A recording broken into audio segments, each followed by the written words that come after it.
Now available in paperback and e-readers, Isis, Samurai Goddess. The goddess next door takes on kung fu killers in this action-packed martial arts Isis series adventure. Get Isis, Samurai Goddess in paperback and e-readers today. If I were hired to be the editor-in-chief at Marvel Comics or the president or publisher of DC Comics, I would have one mission, and that is to make comics fun again. And my vision for making comics fun again is getting back to those core foundations established by great craftsmen like the head of DC Comics in the 50s, I think his name was Mort Weisinger, and the great Stan Lee, Jack Kirby, and people like Jim Shooter. I want to get back to that type of editorial platform, and I want to get back to those type of editorial standards. And I want to make comics fun again for readers of all ages. And the reason why I want to make comics fun for readers of all ages is because I understand that comic books are an escape.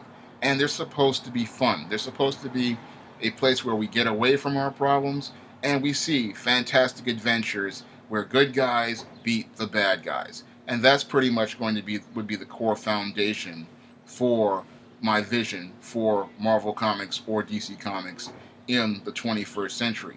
And to build on that foundation, I would create a story model pretty much rooted in the old classic story model. That means the end of the event era. As I see it these days, the event model is pretty much obsolete as of right now. Pretty much comic fans are tired of it, and many new readers just can't stand it because there is no entry point for them. So in my story model and my story platform, we're going to go back to 2 to 3 issue story arcs. And in these 2 to 3 issue story arcs, the core focus is going to be on character-driven stories, because people, when they buy comic books, they're buying them for the characters. They want to see these characters have fantastic adventures, and they want to get to know the characters. And it's hard to get to know a character in an event because there are just so many characters in an event that you really can't get to know someone.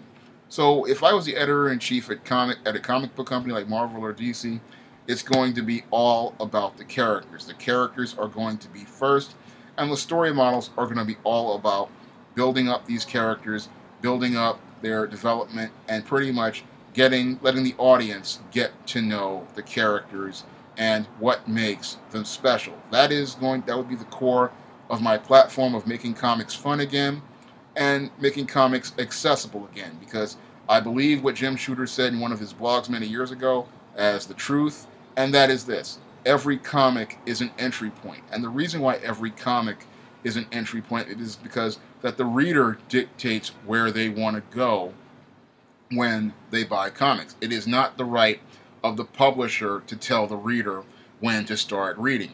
A reader will pick up books wherever they find them, and if they like what they see, they can continue to pick up books. And that would be pretty much part of my core platform as an editor-in-chief at Marvel or DC Comics, is to get those readers to be able to pick up whatever they want. Because I've seen myself with my own SJS Direct Publishing imprint that readers pretty much are going to pick the books that they want to pick up, and that's where they will start. And that's happened with my ISIS series, where people have picked up the book with the Beauty Myth, or they've picked it up with All About the Goddess, or they've picked it up with Bride of Dracula. And those were books that were way later on in the series and not the first book. And then the whole point of this whole making it accessible is to pretty much make it where readers can pretty much pick up whatever they want, wherever they want. If they want to pick up the most recent issue, they can do that. Or if they start with the first issue, they can do that.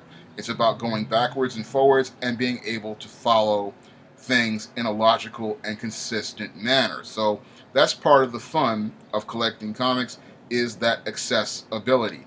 And another thing that I would want to do to keep comics accessible is, in addition to saying no more events, is no more reboots. Because to me, a reboot is like saying you failed. It is like saying that you just wrote a story that was so bad that you pretty much painted yourself in a corner, and now that you're frustrated, you pretty much want to tear everything up and start all over again. And that's not what any professional editor is going to let their writers and creative people do. Because any professional editor-in-chief is pretty much going to make sure that the characters stay consistent and that the stories stay consistent, so that the point where these creators are not painting themselves in a corner. In fact, they're going to try to give them guidance so that they won't paint themselves in the corner to the point where they have to call themselves rebooting everything. Because when you reboot everything, you're basically frustrated, and that frustration pretty much trickles down to the customer, who becomes frustrated at the sense of having to pretty much stop everything that they were reading and start all over again.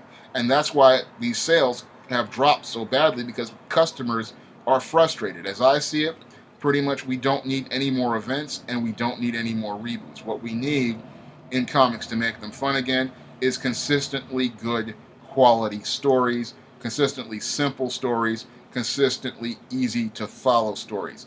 That's what's pretty much sold comics for ever since the 1930s, and that's pretty much what's going to sell comics in the 21st century.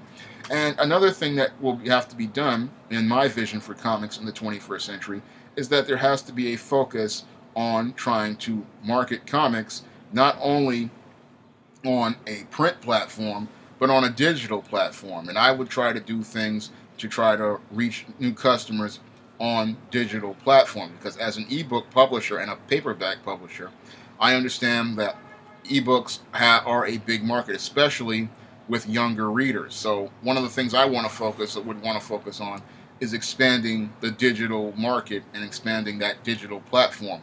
Moreover, I would like to try to do things with the print market to try to reach other venues. Now, a lot of venues have pretty much had problems with comic books thanks to that Heroes World disaster of the 1990s, which pretty much killed all the distribution platforms.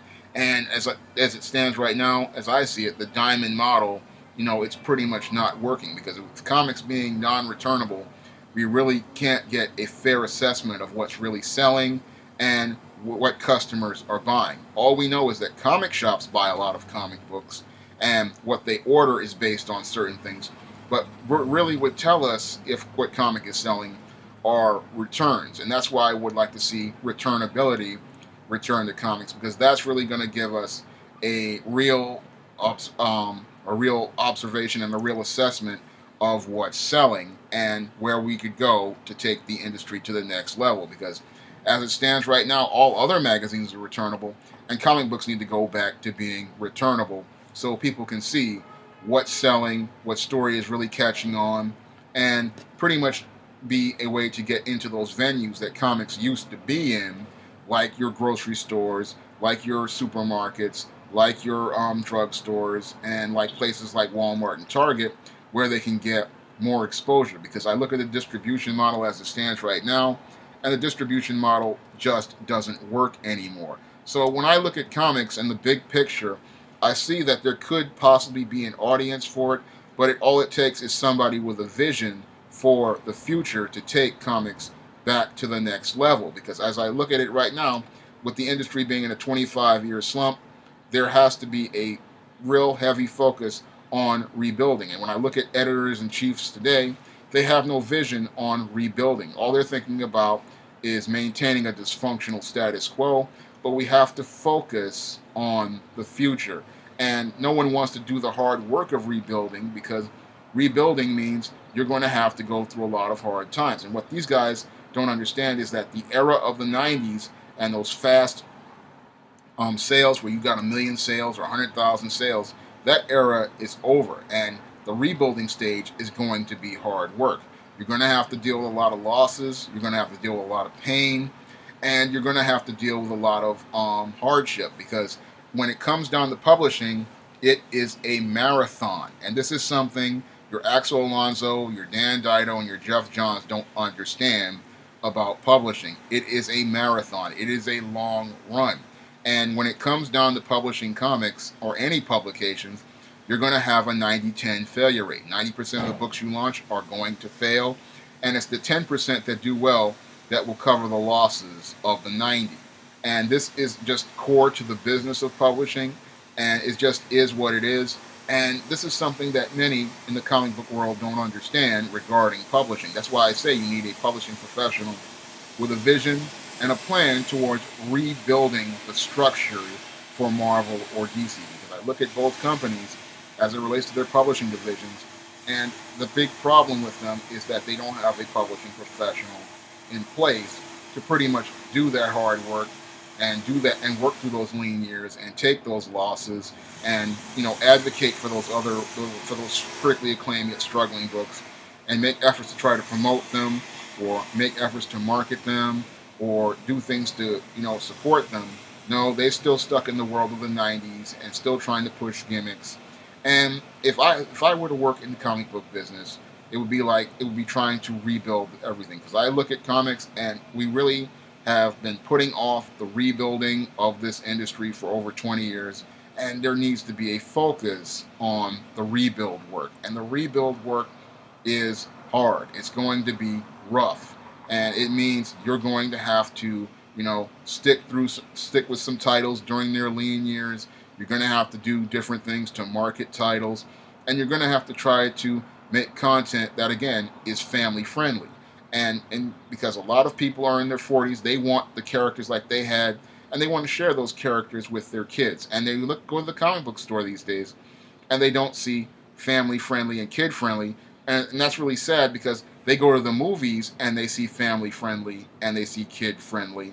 And that's what they want in their comics. So when I look at comics, they need to get back to being simple, basic, easy to read, easy to follow, 3 to 5 issue arcs that pretty much anyone could pick up at any time. And every story needs to be an entry point. And that would be my long-term vision for the Marvel Comics brand or the DC Comics brand, because I look at both companies and they're still trying to use gimmicks and events when we don't need gimmicks and events. We need to get focused back with characters and stories, because that's going to be the bread and butter of the business, because people buy comics for characters and then they stay for the stories. That is how you sell series, and that is how you get new readers. It's just a simple business model. Unfortunately, everyone is too busy reinventing their wheel to focus on the basics of the business. Now, as I look at the business, it can pretty much move forward, but it takes people with vision and creativity to take the business of comics to the next level. And that's something I would love to do if I ever got the chance to, working at a company like a Marvel or a DC, because I believe I would have a vision towards rebuilding that company and working towards moving it forward in the 21st century. If you want to try some of my SJS Direct Universe titles, such as the ISIS series, the E-Steam series, or the Temptation of John Haynes, or The Man Who Rules the World, you may do so by going to my Amazon.com and clicking the link in the description box. And if you really like this channel, you can donate to the Patreon by clicking the link in the description box. That's all I have to say for this video. You can comment, rate, and subscribe. Now available in paperback and e-readers, E-Steam, Little Girl Lost. The devilish diva helps a lost little girl find her way home in this devilishly funny E-Steam series adventure. Get E-Steam, Little Girl Lost in paperback and e-readers today.